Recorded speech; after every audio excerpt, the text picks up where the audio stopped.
តោះសួស្តីបងប្អូនទាំងអស់គ្នាបាទថ្ងៃនេះមកខេត្តមណ្ឌលគិរីដើម្បីមកហ្វិចការងារនៅរីសតមួយកន្លែងបាទហើយ Good morning អ្នកទាំងអស់គ្នាបាទនេះគឺជាពេលព្រឹកម៉ោង6ហើយខែនេះគឺជាខែធ្លាក់ភ្លៀងបាទអញ្ចឹងត្រជាក់ខ្លាំងហើយធ្វើការក៏អត់សូវបានរត់ដល់ដែរបាទដោយសារតែភ្លៀងប៉ុន្តែមិនថ្មីទេយើងធ្វើដល់ភ្លៀងបាទបើសិនជាយើងចាំរាំងភ្លៀងនឹងដឹងតែបានអំបិលបុកមកទេហើយអញ្ចឹងមានតែភ្លៀងក៏នៅតែធ្វើដែរបាទហើយនេះកាមេរ៉ាពីរខប់ខាងមុខនេះគឺដោយសារតែរន្ទះបាញ់ពេលអញ្ចឹងទៅវាធ្វើឲ្យបញ្ហាកាមេរ៉ាវាឆេះអញ្ចឹងឥឡូវយើងក៏បានធ្វើដំណើរមកដល់ទីតាំងហើយយើងចាប់ផ្ដើមឡើងឆែកមើលវិសិនថាតើវាខូចកាមេរ៉ាឬក៏វា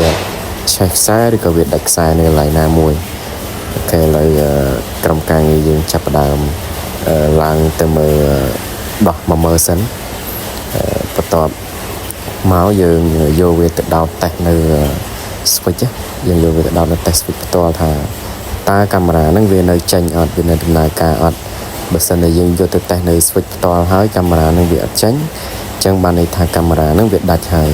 វាខូចហើយប៉ុន្តែបើកាមេរ៉ាហ្នឹងវានៅចេញទេអញ្ចឹងបានន័យថាវាបញ្ហាទៅលើខ្សែវាអាចដាច់ខ្សែនៅកន្លែងណាមួយអញ្ចឹងណាហ្នឹងហើយឥឡូវយើងចាប់ផ្ដើមដោះមើលសិនហើយបន្ទាប់ពីយើងដោះឆែកមើលកាមេរ៉ានឹងអីអស់ហើយយើងក៏ត្រូវការផ្លាស់ប្ដូរទីតាំងវាដែរបាទគឺយើងយកវាទៅចាប់នៅខាងក្រោមវិញយើងដាក់ជើងយើងចាប់ជើងវានៅខាងក្រោមវិញដើម្បីកុំឲ្យនៅពេលដែលរទេះបាញ់វាសោកប៉ះពាល់ដល់កាមេរ៉ារបស់យើងអញ្ចឹងហើយយកមកចាប់នឹងក្បាលបេតុងក្បាលសសរក្បាលលបងនេះវិញមកទេសភាពខែនេះមិនបាច់និយាយទេខៀវសង្ងាត់ទេសភាពនៅមណ្ឌលគិរីស្អាតដើមឈើខែនេះត្រូវភ្លៀងទៅអីខៀវសង្ងាត់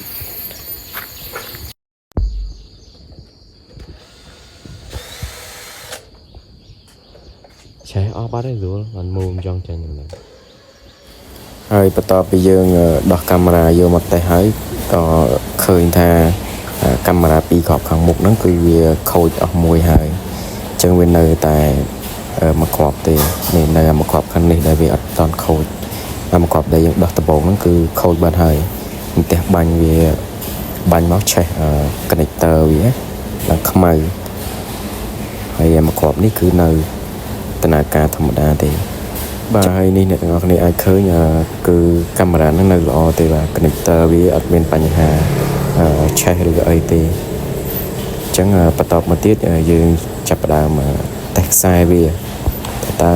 ខ្សែរបស់វាហ្នឹងមានខូចមានអីអត់